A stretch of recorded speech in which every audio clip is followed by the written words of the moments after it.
तो ईरान के निशाने पर इजराइल के तिजारती जहाज हैं। ईरान ने इजराइल के तिजारती जहाज को निशाना बनाया। हॉर्मुज में ड्रोन हमले के बाद जहाज में लगी आग। 5 शहरों पर मल्टी वॉरहेड मिसाइलें भी दागी गईं।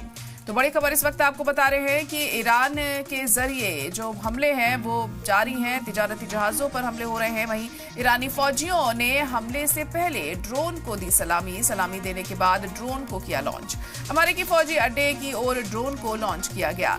तो अहम खबर इस वक्त आपको बता रहे हैं कि ईरानी फौजियों ने हमले से पहले ड्रोन को सलामी दी। सलामी देने के बाद ड्रोन को लॉन्च किया गया। अमेरिकी फौजी अड्डे की ओर ड्रोन को लॉन्च किया गया है।